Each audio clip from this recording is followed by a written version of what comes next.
안녕하세요. 절대값TV의 명분 PD 한 PD입니다. 자, 오늘 시간은 우리가 지금 위험한 경제 상황에 지금 직면하고 있거든요. 자, 그런 문제가 주식시장과 우리 부동산 시장 어떻게 영향을 끼치고 있나, 특히 주식시장에 좀 포커스를 맞춰서 이야기를 해드리겠습니다. 미국의 금리 인상이 할 수밖에 없잖아요. 이 후유증이 지금 엄청나게 크고 있어요.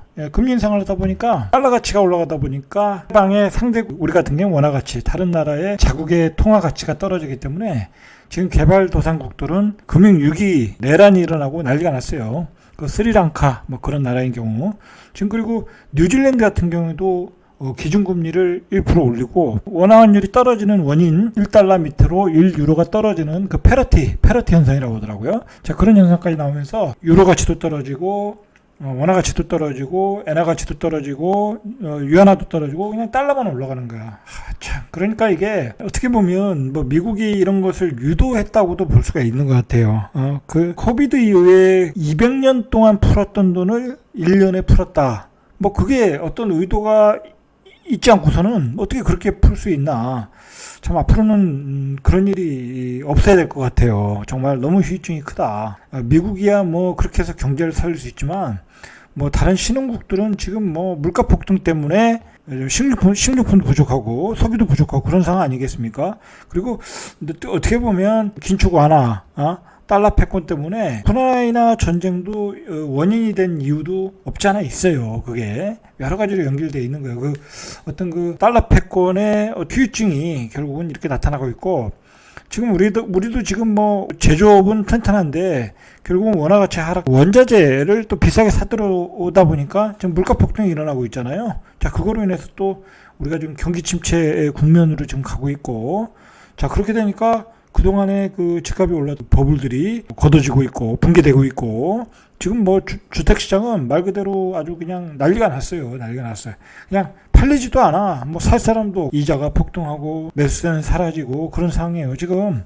윤석열 정부도 정신 차리고 주택시장의 어떤 규제들을 과감하게 풀어줄 필요가 있어요. 지금 대구 같은 경우에 조정지구를 풀어줬잖아요. 근데 우리가 뭐 많은 전문가들이 예상했듯이 별 문제 없을 거다라고 얘기했잖아요. 앞으로 3, 4년 동안에 공급 물량이 쏟아지는데 가서 미분양 주는다는 게 지금 바보죠, 한마디로. 자, 어쨌든 문제가 없었으니까 시장에 좀 더 어떻게 보면 이 부동산 버블이 이 걷어지는 게 지금은 맞거든요. 거품은 빠져야 되는 거예요. 예를 들어서 코인 같은 경우 막 계속 거품이 껐다고 하면 사실 뭐 큰 사회적 문제, 경제적 문제가 일어난 거예요. 지금 그것 때문에 20, 30대가 엄청나게 고통받고 있어요. 지금 한강으로 달려가시는 분들도 많고 엄청난 지금 사회 문제가 되고 있고, 그것 때문에 지금 그것으로 인해서 파산하시는 분들 미리 선제 대응해서 뭐 이자 탕감해주고 그런 얘기가 나오고 있잖아요. 그 얼마나 정부 입장에서는 얼마나 급하면 그런 문제를 제기했겠어요. 거품이 거쳐야 되는 것은 빨리 거치는 게 좋다. 코인도 이 정도 상태에서 끝난 게 다행이에요. 주식시장도 3,300까지 갔다는 게 굉장히 무리수였는데 결국은 다 거품인 거야. 미국의 그 양적 완화를 통해서 올라갔던 주식들이 거품이 거치고 있고, 지금은 그 후유증을 수습하는 국면이에요. 그러니까 아직은 뭐 진바닥이라고 볼 수는 없는 것 같아요. 제가 보기에 부동산은 이제 그 버블이 거치는 초입 국면이고, 그러니까 가능한 한 빨리 파시는 게 좋아. 뭐 그냥 부동산 전문가들이 뭐 조정은 짧다 다 헛소리들 하는데 그냥 내가 보기엔 다 헛소리야 그거. 앞으로 한 3년에서 한 뭐 길게는 5년 정도는 어떤 조정 기간을 거칠 수밖에 없어요. 그동안 올라갔던 게 양적 완화로 올라간 거 아니야. 돈의 가치 하락으로 올라간 거 아니야. 그거로 과다한 유동성 때문에 올라간 거잖아요. 전세가 폭등, 매매가 폭등이 올라간 거야. 자, 그러면 그 후유증이 걷어지는 기간 동안에는 집값은 조정받을 수밖에 없고, 자, 우리 어떤 생계의 근본이 되는 경기 침체, 그 국면을 피할 수가 없어. 경기 침체 국면은 단기간에 사라지는 게 아니야. 그럼 모든 경제 전문가들이 이야기하는 거야. 앞으로 길게는 3년, 2, 3년은 그냥 기본으로 가는 거야. 뭐 그동안은 집 살 생각을 하지 못해요. 생각하지 못한다. 보시고 대응을 하시는 게 좋습니다. 자, 오늘은 좀 할 얘기가 많은데, 자, 13년 만에 1,320원이 됐어요. 어마어마하게 지금 환율이 뛰고 있어요. 자, 이게 뭐가 문제냐면, 이렇게 되니까 무역 적자가 커지는 거야. 그게 문제라는 거예요. 고물가, 고금리, 고환율. 자, 우리 경제가 굉장히 지금 체력이 약해지고 있어요. 벌써 1320원이 되니까 환율을 방어해야 되잖아요. 그리고 이렇게 되니까 무역 적자가 나오고 있어.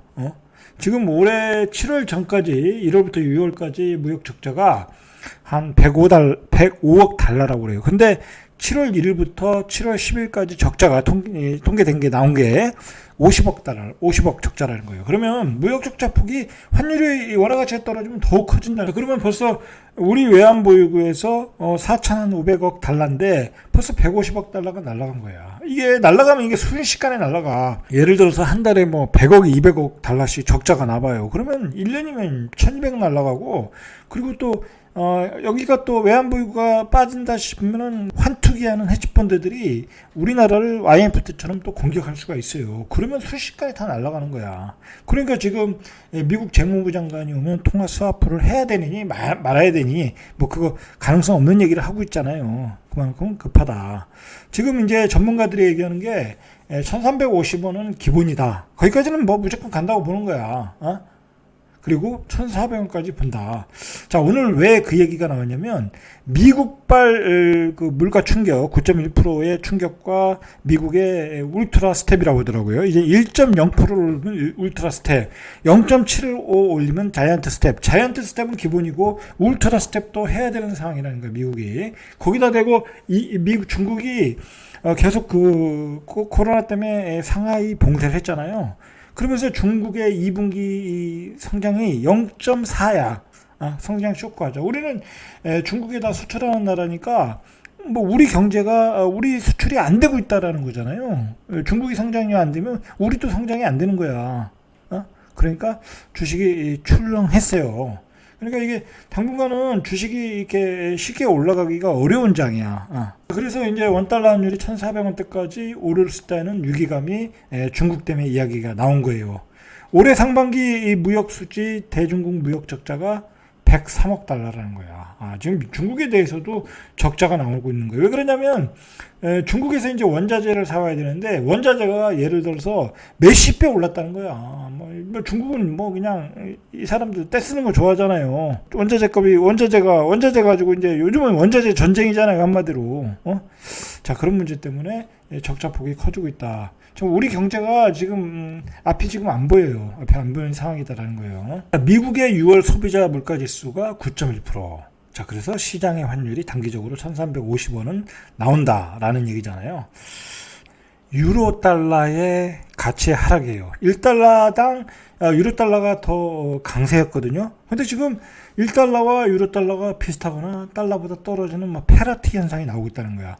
지금 유로 달러는 러시아 때문에 그 유럽의 경제 성장률이 낮아진다는 것 때문에 지금 떨어지고 있잖아요. 구조적인 문제예요. 지금 달러 강세 때문에 다른 나라들의 그 통화 가치가 떨어진다. 그것으로 해서 어떤 경제 상황이 안 돌아가고 어떤 세계적인 경기 불황으로 갔다. 대한민국은 수출로 먹고 사는 시장인데 계속 적자가 나오고 있다. 우리가 한번 이거에 대해서 깊게 한번 생각을 해야 돼요. 깊게 생각을 해봐야 된다. 이게 주식시장에 어떤 영향을 끼치고 부동산 시장에 어떤 영향을 끼치고 생각을 해봐야 된다는 거예요. 재테크 투자하는 데 있어서는. 자, 우리도 물가지수가 한 6%대 됐어요. 6%대 됐는데 지난 6월에 수입 물가지수 154.84, 전월 대비 0.5%, 지난해 6월과 비교하면 33.6%. 자, 맞죠? 우리 그 석유값이 33%가 올랐잖아요. 그러니까 지금 원자재 값이 급등하고 있다는 거야, 지금. 자, 그러니까 그 소비가 안 되는 거야, 소비가. 제가 이제 그 출근할 때 이제 차를 타고 몰고 나가면 앞에 도로가 막히거든요. 항상 막혀요, 거기는. 근데 한 일주일 전부터 차들이 안 보여. 기름값이 올리니까 사람들이 차를 안 가지고 나가는 게 소비가 안 되니, 소비를 더 많이 할 수 없으니까 이제 대중교통을 이용하는 거야, 벌써. 그게 이제 피부로 다가왔다라는 거예요, 피부로 다가왔다. 오늘 그 주식시장을 우리가 한번 볼게요. 오늘 좀 재밌는 시장이었어요. 오늘 이렇게 자 보시면 꼬리를 달고 올라왔잖아요. 한 30포인트가 빠졌다가 급등했어요. 이게 장 초반에 외국인들이 선물을 뭐 한 1주 정도 때렸다고 하더라고요. 때리면서 이제 마지막에 이제 이렇게 걷어들였죠. 주식을 또 샀잖아요. 선물은 때리고 주식을 사면서 뭐 파생 상품 가지고 장난을 친 거죠. 자, 그만큼 우리 시장이 이제 취약하다는 건데, 자, 그런 시장인데, 이제 뭐 그런 얘기를 하려고 하는 건 아니고, 지금 우리가 이제 2300 정도에서 2300 정도에서 계속 지지부진하잖아요. 폭락하고 폭등하고 폭락하고 폭등하고 장을 알 수가 없잖아요. 지금 21선 밑으로 있고, 그러니까 이게 바닥인지 아닌지 우리가 알 수가 없단 말이야. 자, 그런데 저는 이제 주식을 굉장히 많이 트레이딩을 하는 사람이니까 주식 시장의 움직임에 대해서 조금 자세히 제가 말할 수 있겠죠.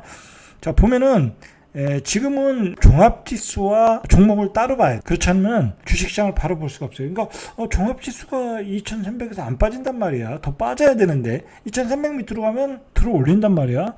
그럼 2300이 바닥이냐? 또 그렇게 생각하고 주식을 살 수 있어요. 자, 그런데 그렇지 않다. 제가 앞에서도 얘기했지만 우리 경제상이 또로 안 좋아지고 있잖아. 국제적인 환경, 금융 환경이. 자, 그러면 그게 기업에 영향을 끼칠 수밖에 없어요. 자, 보시면 종목별로 한번 보시면 그걸 우리가 쉽게 알 수 있어요. 예를 들어서 이 GS건설이에요. 이게 이제 건설주 중에선 대장. 이게 지금 계속 52주 신저가예요. 자, 이 주식이 뭐 그렇게까지 빠질 일은 없어요. 자, 빠질 일은 없는데 왜 이렇게 빠지냐?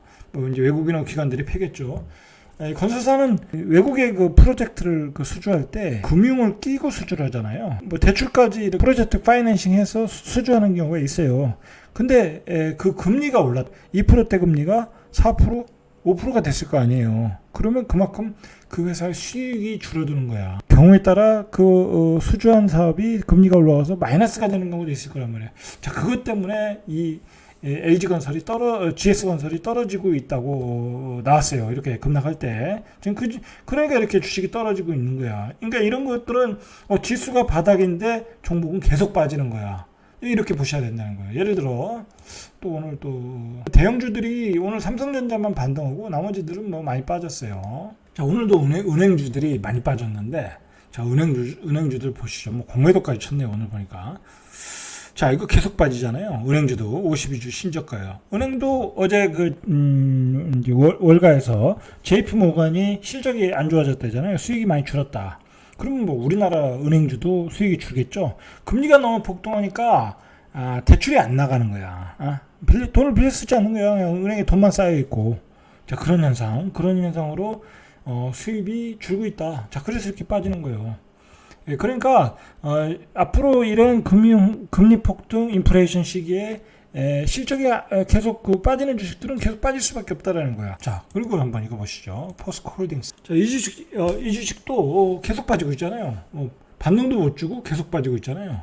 자, 역시 이 주식도 앞으로의 어떤 경기 침체 상황에서 실적 호전이 쉽지 않다. 지금 주식 시장은 뭐 이런 주식을 사면 안 된다는 건 아니에요. 사면 안 된다는 건 아니고, 이런 주식은 저점 매수는 해야죠. 저점 매수 하면서 분할 매수는 해야 된다. 분할 매수 해가면 되겠죠. 그러니까 중요한 거는 지금 주식시장은 한꺼번에 막 사면 안 돼. 한꺼번에. 여기가 바닥이다. 2300이 바닥이다. 하고 여기서 막 집어넣으면 기업 상황은 계속 안 좋으니까 앞으로 3분기, 4분기 계속 안 좋아질 거 아니에요. 계속 빠진다니까. 계속 빠지니까 그냥 빠질 때마다 조금씩 모아 나가야 돼요. 언제 반등할지 모르니까. 자, 그리고 자, 보시면은 이게 이제 주봉인데 이게 사실 여기가 바닥인지 아닌지는 우리가 알 수 없어요. 알 수가 없다. 지금 3,300 찍고 2,300. 뭐 저는 여기서 더 빠진다고 보고 있거든요. 최소한 2,000까지는 빠진다고 보고 있는데, 뭐 강방천 회장이나 박세희 전무는 여기서 뭐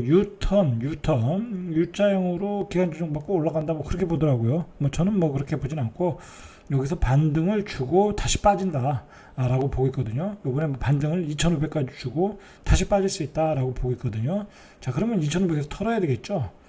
털어야 되는데 뭐 반등은 그러니까 언제 반등을 줄지 모르기 때문에 주식 현금이 100이 있으면은 지금 이 타임에 2,300 타임에는 한 30%는 들고 있어야 돼.